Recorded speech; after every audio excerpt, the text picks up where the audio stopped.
श्री राम की कथा एक महत्वपूर्ण भारतीय महाकाव्य रामायण में वर्णित है। यह कहानी राम, सीता, लक्ष्मण और रावण के बीच की संघर्ष और प्रेम की अद्भुत कहानी है।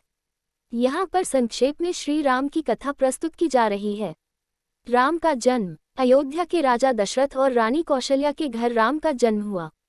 भगवान विष्णु ने राम के रूप में धरती पर अवतार लिया था ताकि धरती से अधर्म और राक्षसों का नाश हो सके। राम के जन्म के समय पूरा अयोध्या नगर खुशियों से झूम उठा। शिक्षा और विवाह। राम ने अपने गुरु वशिष्ठ से वेदों और शास्त्रों की शिक्षा प्राप्त की। राम के साथ उनके भाई लक्ष्मण, शत्रुघ्न और भरत भी शिक्षा ग्रहण करते रहे। इसके बाद राजा जनक की पुत्री सीता के स्वयंवर का आयोजन हुआ। राम ने सीता को विवाह में जीत लिया और उनका विवाह हुआ।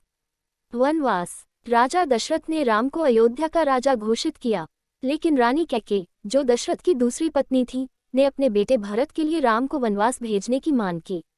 दशरथ ने मजबूर होकर राम को 14 वर्षों का वनवास दिया। राम ने सीता और लक्ष्मण के साथ वन की ओर प्रस्थान किया। वन में जीवन। राम, सीता और लक्ष्मण ने वन में कठिनाइयों का सामना किया। उन्होंने ऋषियों मुनियों की सहायता की और राक्षसों से भी लड़ा। इसी दौरान रावण, जो लंका का राजा था, सीता का अपहरण कर ले गया। सीता का अपहरण। सीता के अपहरण के बाद राम और लक्ष्मण ने उनकी खोज शुरू की। उन्होंने हनुमान और वानर सेना का सहयोग लिया।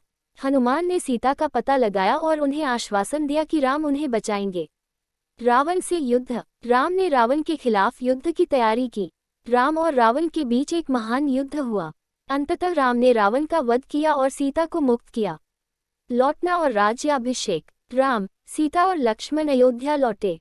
राम का राज्याभिषेक धूमधाम से हुआ और अयोध्या में खुशियां छा गईं।